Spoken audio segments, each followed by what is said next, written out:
Hello friends, welcome to another one of our free Friday community classes. This week we are going to talk just a little bit about some symbolism and some cosmology through the lens of very broad, very liberal Indo-European symbolism.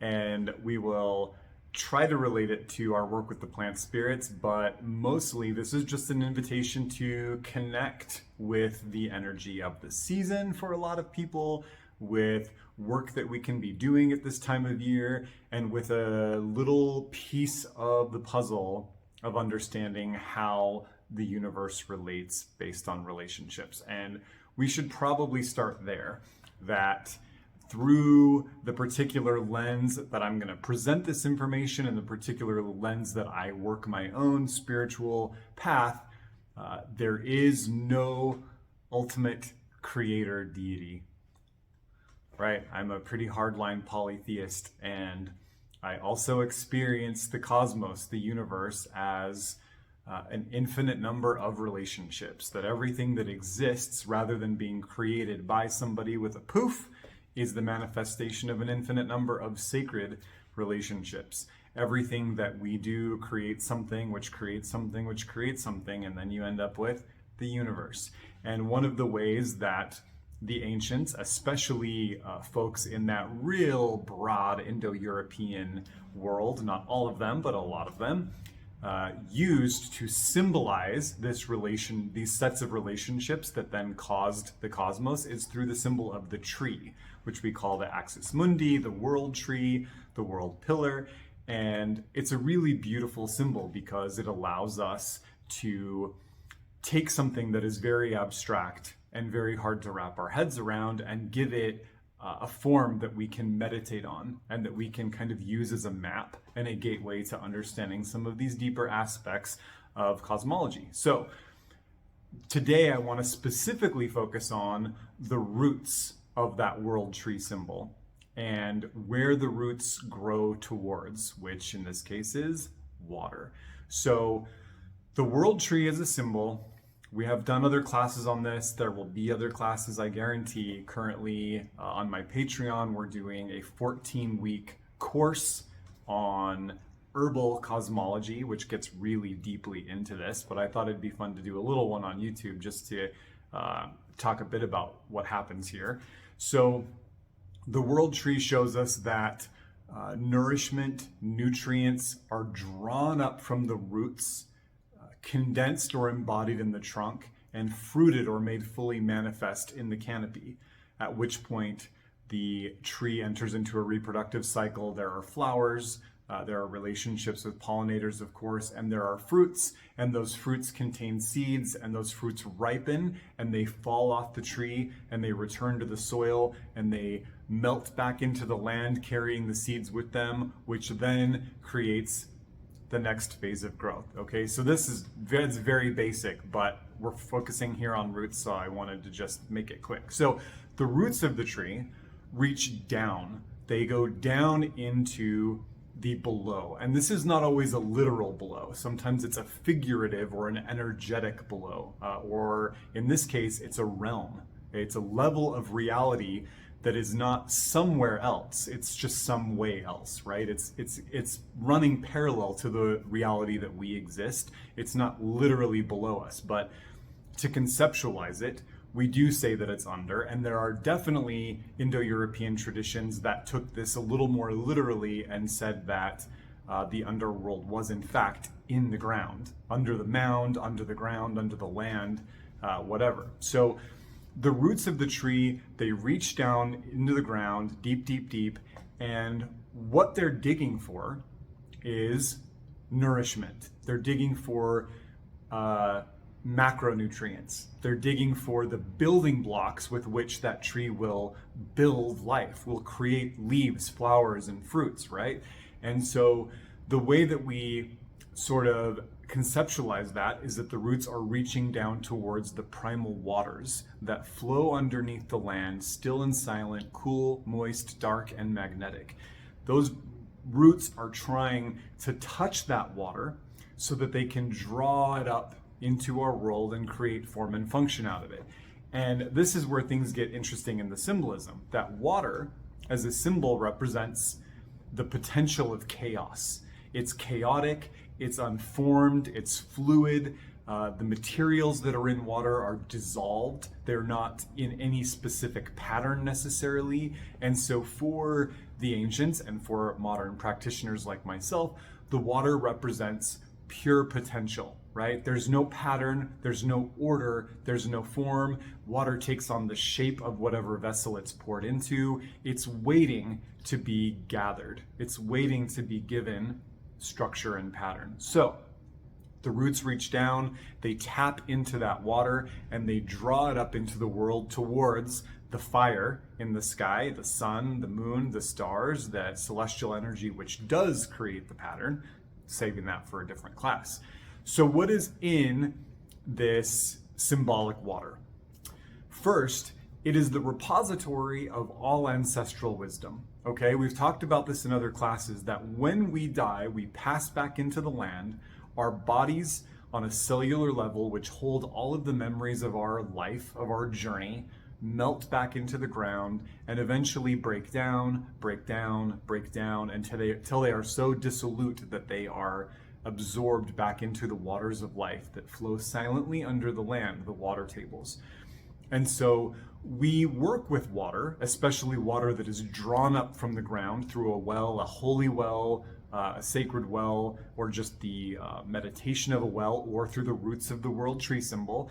We work with the water as a repository, as a living computer, if you will, that holds all of the memories, all of the wisdom of all of our collective ancestors, right? Water is not viewed as specific to one people or one place. While many cultures have different concepts of this, if you're working with water in this symbolic way, there's an understanding that you're tapping into the ancestral stream, capital A, capital S, all the way back to the first mother, okay? So the tree is reaching towards that because it contains all of the wisdom that the universe wants to embody. The tree is also reaching towards water because, as I mentioned earlier, the water contains the dissolved materials that life is made from. It's pulling up all of the building blocks that ends up becoming the world. In a lot of Indo-European myths, we find that the sun, or a fire in the sky, or the fire of the gods, dries out a patch of water in the ocean, which allows land to emerge. So this idea that the building blocks for life, for land, exist kind of in this chaotic state or potential in the water, and they just need to be called forth, either through sacred fire, or in this case through the symbol of the world tree's roots, drawing them up into manifestation, into our world. So the water contains pure potential. And when we get into deeper sorceress workings, this is important because it means that when we tap into this water, we have access to every possible thing we need to create whatever it is we're trying to create. The water has everything within it. Everything is there. And so if we can, like the tree, reach down and tap into that deep earth power and draw it up, and like the fire, give it form, pattern, function, cosmology, then we make magic. So this is very powerful. So the reason I bring this up now is at this time of the year, there are lots of traditions that come around that relate to working with the ancestors, working with the dead, working with the darker aspects of life, the things that are hidden underground in the deep, right? And so this is a very relevant time of year to be working with the roots of the tree, to be doing root work, to getting back to our ancestral roots, to be getting, even exploring symbolically the world tree within us, and what types of things we feed our own internal world tree. What is it that flows within us that our world tree has to work with? And how can we maybe make that better in the year ahead? So doing this kind of contemplation, even just thinking about it, gives us a type of access into one of the symbolic inner workings of the universe and the way that everything that is comes to be. Again, not necessarily without the control of one supreme person, right? And I know there will be folks out there that doesn't jive with, and that's okay. We say not necessarily, right? In my particular tradition, there are gods, there are deities who watch over and manage and protect this process, but no single one of them would be so omnipotent and so omniscient that the entire universe and everything in it is hinged just on them. We see through the direct teachings of nature that nature is a complex array of relationships and relationship structures, and so we assume through what nature does directly with us that nature continues that pattern infinitely. And for me personally, that's that gives me a lot of security and a lot of peace, right? So the roots of the world tree, some deep mysteries about how they work and what they represent, the roots of the self and those sacred waters. So if you have access to a well, a springs, whatever, where you live, when you go collect that water, you can have some personal understanding now of why wells are often considered sacred sites. They are holy. Often they have spirits or deities that protect them and are associated with them. When water is taken from the well, a gift is given in return, or ideally a gift is given first and then the water is taken, because the understanding is that this water is bubbling up from the deep mysteries below, from the true unknown, into our world and carrying with it pure potential. So I invite you to consider your relationship with water, consider how the energy of potential, even chaos, is drawn into your world and given form and order through your mental faculties, your will, your creativity, your hands, all these fiery things of creation and transformation that we do, and carry that with you into the winter ahead as a beautiful time of rest and a time for us to embrace the dark, the cold, the still, the silent, the unknown.